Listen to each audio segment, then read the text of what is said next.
Buenas noches, mi nombre es Daisy Corredor. Vengo esta noche a exponer el tema de ingenieros de software, a qué se pueden dedicar, cómo está a nivel del mercado laboral un ingeniero de software. Actividades que puede desempeñar un ingeniero. Entonces hay actividades técnicas y actividades no técnicas. Las técnicas es construcción de componentes de software en diferentes lenguajes de programación, Visual Basic, Java, PHP, Perl, etc. Verificación y pruebas, mantenimiento de base de datos, formación de usuarios y documentación del sistema, instalación del sistema. Actividades no técnicas, gestión de proyectos de software, arquitectura del sistema y coordinación de áreas de desarrollo. Oportunidades de empleo. Al 30 de septiembre del 2015, los egresados del programa de ingeniería de software, más o menos su salario promedio es de 2.057.000.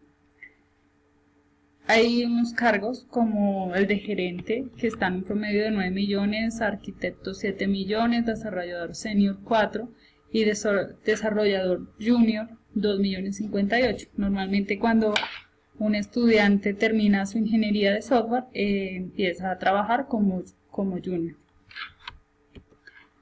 Ingeniero de software versus ingeniero de sistemas. El ingeniero de software va más enfocado al mejoramiento y construcción de nuevos desarrollos y aplicaciones, mientras que el ingeniero de sistemas, aparte de desarrollar, también maneja el tema de redes y de hardware. Trabajo en el exterior para un ingeniero de software. En Estados Unidos es indiscutiblemente la primera potencia a nivel mundial y posee una maquinaria empresarial que necesita mucho más trabajo de los ingenieros. Entonces, por esta necesidad, digamos que en Estados Unidos es donde más requieren ingenieros y lo requieren de otros países. Innovación frente a otras profesiones. Digamos que un ingeniero de software tiene muchísimas ventajas comparado con otro profesional en otras carreras, pues ya que el ingeniero de software puede diseñar y crear sus propias soluciones tecnológicas y además que se puede desempeñar laboralmente como independiente sin estar involucrado en un contrato laboral, ¿sí? Y pues aplica todo el conocimiento que él adquiera dentro de su desarrollo de carrera. Aquí hay un video que me gustaría compartirlo, sino que dura como 6-8 minutos. Entonces lo voy a dejar acá corriendo, en donde dicen que todo el mundo debería ser programador.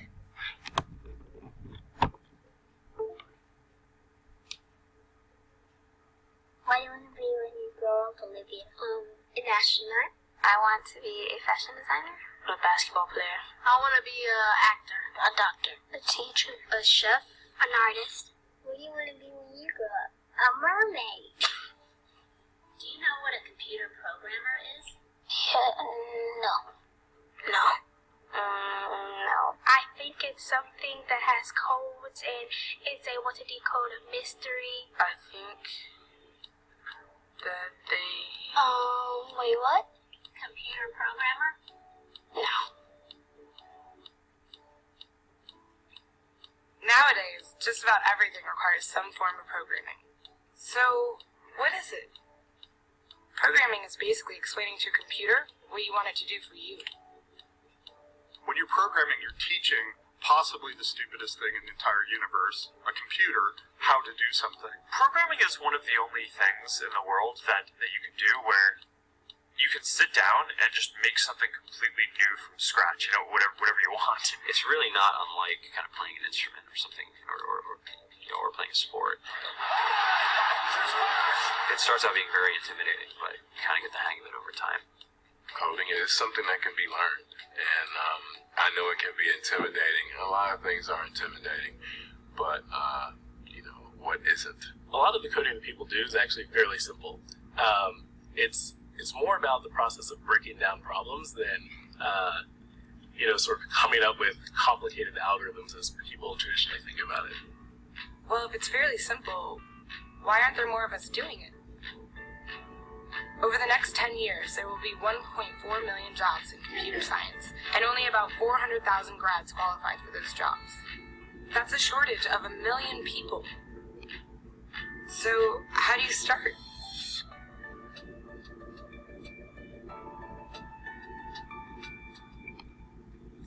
I was obsessed with maps when I was a kid, and cities specifically. So I taught myself how to program. A very clear goal of what I wanted to do, which is to see a map of the city on my screen and play with it, put things on the map, move things around the map, see what was happening in the city, how it worked, how it lived, how it breathed.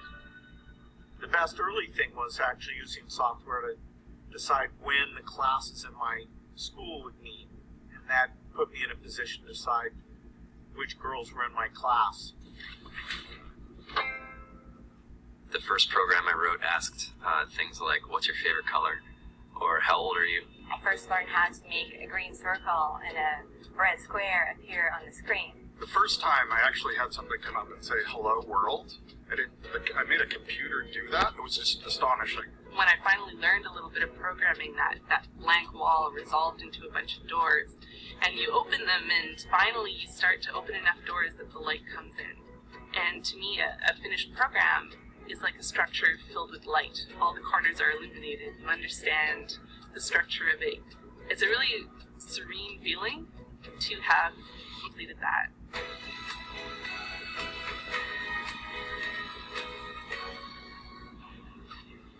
It took me some time to realize that creating things with your hands or creating code, creating programs, is just a different way to express creativity. I think right now there's a big emergence of the culture of making. People who make their own scarves and hats, people who write their own apps. Now it's just limited by your imagination and sort of what kinds of ideas can you know, what kind of understanding can you build into the computer so that it can do these things that were previously impossible.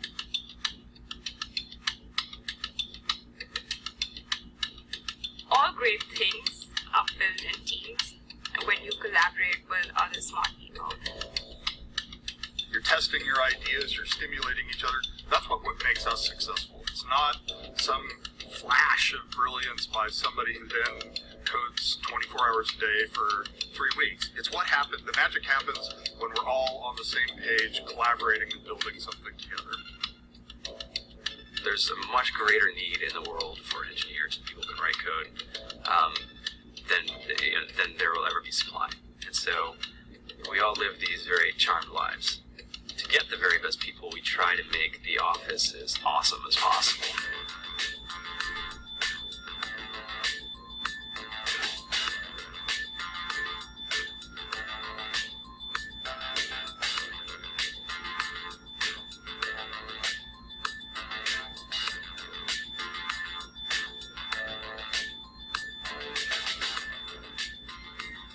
You're a fantastic chef. Free food, Breakfast, lunch, and dinner. free laundry, Snacks, even places to play and video games and scooters. There's all these kind of interesting things around the office, places where people can play or relax or go to think or play music or be creative. I went on the Bureau of Labor Statistics for the United States, and there's about a third of the pie that's all the things you would expect. It's, they're working in the government, they're working in typical technology jobs. But then, like, the rest of the pie, it was the majority of the pie, just split down into these little teeny slices of every industry imaginable. And what it is, computers are everywhere. You want to work in agriculture? Do you want to work in entertainment? Do you want to work in manufacturing? It's just all over.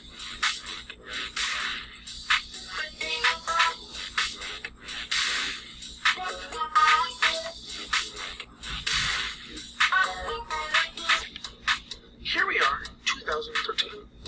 All depend on technology to communicate, to bank, information, and none of us know how to read and write code. So you guys, what else? Who else has an idea of what we can change with our programming? What else can we do? Tiffany? What I saw my students take away from using Scratch in programming in our classroom is that they were willing to push through problems. It really builds critical thinking, it builds problem solving, and it's something that they can then apply to math in the classroom or their reading skills. We integrated science with this programming, and I saw my scores go up 30%. When I was in school, I was in this after school group called the Whiz Kids, and when people found out, they laughed at me and, you know, all these things. And I'm like, man, I don't care. I think it's cool, and, you know, I'm learning a lot, and some of my friends have jobs. It's important for these kids. It should be mandatory to be a citizen on this planet to read and write code. I just think you have to start small, right? And I think that's one of the biggest misconceptions about computer science and programming overall is that you have to learn this big body of information before you can do anything. You don't have to be a genius to know how to code. You need to be determined. Addition, subtraction, that's about it. You should probably know your multiplication tables. You don't have to be a genius to code. Do you have to be a genius to read? Do you have to be a genius to do math? No. No.